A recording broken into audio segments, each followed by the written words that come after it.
Hello friends, എല്ലാവർക്കും നമസ്കാരം. എല്ലാവർക്കും എൻ്റെ ചാനലിലേക്ക് സ്വാഗതം. എല്ലാവരും സുഖമായിട്ടിരിക്കുന്നു വിശ്വസിക്കുന്നു. ഇന്ന് നമ്മൾ ചെയ്യാൻ പോകുന്നത് മുന്തിരിക്കൊത്താണ്. അതെങ്ങനെയാണ് ചെയ്ത് നോക്കാം. ആദ്യം 250 ഗ്രാം മുന്തിരിക്കൊത്ത് ഉണ്ടാക്കുന്നത് ചെറുപയറിലാണ്. അപ്പോൾ ചെറുപയർ 250 ഗ്രാം വേണം. അരമുറി തേങ്ങ വേണം. 1/4 കിലോ അടുപ്പിച്ച് ശർക്കര വേണം.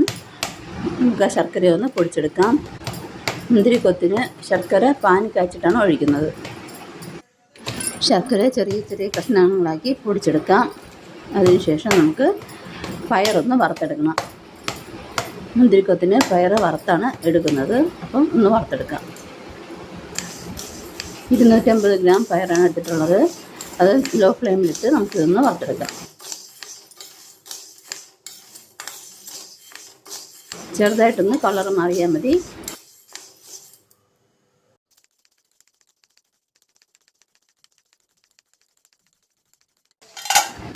ശർക്കര പാവ് കാച്ചാൻ ചൂട് കെട്ടിയുള്ള ഒരു പാത്രത്തിലേക്ക് മാറ്റാം.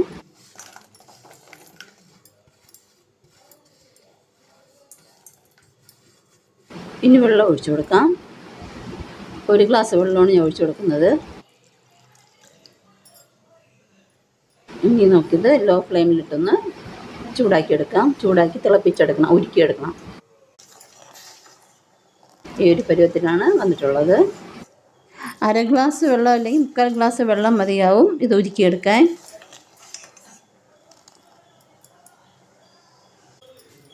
ഇനി നമുക്ക് ഒരു പാത്രത്തിലേക്ക് 150 ഗ്രാം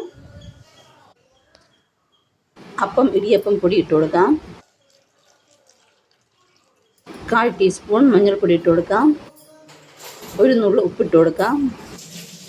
പിന്നെ ഇത് കുഴയ്ക്കുന്നതിന് ആവശ്യമായിട്ടുള്ള വെള്ളം ഒഴിച്ചു കൊടുക്കാം. 1.25 ഗ്ലാസ് വെള്ളമാണ് ഒഴിച്ചു കൊടുക്കുന്നത്. ആദ്യം 1 ഗ്ലാസ് വെള്ളം ഒഴിച്ച് ഒന്ന് ഇളക്കി യോജിപ്പിച്ച ശേഷമാണ് ബാക്കി വെള്ളം കൂടെ ചേർത്ത് കൊടുക്കുന്നത്. നമ്മൾ ദോശപ്പരുവത്തിൽ വേണം ഇത് കുഴച്ചെടുക്കാൻ. അരിപ്പൊടി നല്ല നൈസായിട്ടുള്ള അരിപ്പൊടി തന്നെ എടുക്കണം. ഈ ഒരു പരുവത്തിലാണ് കുഴച്ചെടുക്കുന്നത്. ഇനി നമുക്ക് പയറൊന്ന് പൊടിച്ചെടുക്കണം. പയർ തണുത്ത ശേഷം ജാറിലേക്ക് മാറ്റി പൊടിച്ചെടുക്കാം. 2 പ്രാവശ്യമായിട്ടാണ് ഞാനിത് പൊടിച്ചെടുക്കുന്നത്. ഇനി ഏലക്ക ഇട്ട് കൊടുക്കണം. ഒരു 10 ഏലക്ക ഇട്ട് കൊടുക്കുന്നുണ്ട്. 10 ഏലക്ക പൊടിച്ചിട്ട് കൊടുക്കുന്നുണ്ട്. ഇനി 1 ബൗൾ തേങ്ങ ഇട്ട് കൊടുക്കാം. ഇനി ഇതിലേക്ക് നമ്മൾ പാവ് കാച്ചി വെച്ച ശർക്കര പാനി അരിച്ചൊഴിച്ച് കൊടുക്കാം. തേങ്ങ ഒന്ന് ചൂടാക്കിയിട്ട് ഇട്ട് കൊടുത്താലും മതി. ശർക്കര പാനി കുറച്ചായിട്ട് ഒഴിച്ചു കൊടുത്ത് നമുക്കിത് കുഴച്ചെടുക്കണം. കട്ടിയായിട്ടാണ് ഇത് കുഴച്ചെടുക്കേണ്ടത്. നമ്മൾ ഇത് ഉരുട്ടിയാണ് എടുക്കുന്നത്.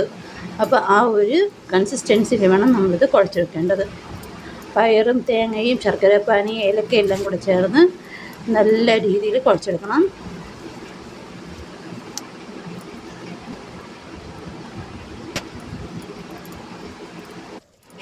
വെള്ളം പോലെ ആവാതെ ചെറിയ ഉരുളകളാക്കി ഉരുട്ടുന്ന പരുവത്തിൽ വേണം നമ്മളിത് കുഴച്ചെടുക്കേണ്ടത്. പയർ കുഴച്ചെടുത്തു. ഇനി അടുത്ത് നമുക്ക് ചെറിയ ഉരുളകളാക്കി ഉരുട്ടിയെടുക്കാം. എല്ലാ ഉരുളകളും ഉരുട്ടി വെച്ച ശേഷം നമുക്ക് എണ്ണ ചൂടാക്കാൻ വയ്ക്കാം. എണ്ണയിൽ വറുത്ത് കോരുകയാണ് ചെയ്യുന്നത്. അതിന് ചീനച്ചട്ടി അടുപ്പത്ത് വെച്ച് ചൂടായ ശേഷം അതിലേക്ക് എണ്ണ ഒഴിച്ചു കൊടുക്കാം. വെളിച്ചെണ്ണയാണ് ഉപയോഗിക്കേണ്ടത്. സൺഫ്ലവർ ഓയിലും ഉപയോഗിക്കാവുന്നതാണ്. മുന്തിരിക്കൊത്ത് കേരളത്തിൻ്റെ ഒരു തനതായ സ്നാക്കാണ്. ഒരു 4 മണി പലഹാരമാണ്. അതുകൊണ്ട് നമുക്കിത് വെളിച്ചെണ്ണയിൽ കോരിയെടുക്കുന്നതാണ് ടേസ്റ്റ് കൂടുതൽ. അപ്പോൾ നമുക്കിത് എണ്ണയിൽ ഓരോന്നോരോന്നായിട്ട് മാവിൽ മുക്കി ഇട്ട് കൊടുക്കാം.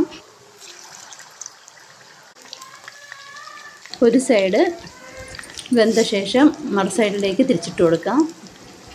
ലോ ഫ്ലെയിമിലിട്ടാണ് ചെയ്യേണ്ടത്. ലോ ഫ്ലെയിം ടു മീഡിയം ഫ്ലെയിമിലിട്ട് ചെയ്യാം. മുന്തിരിക്കൊത്ത് ഇവിടെ റെഡിയായിട്ടുണ്ട്.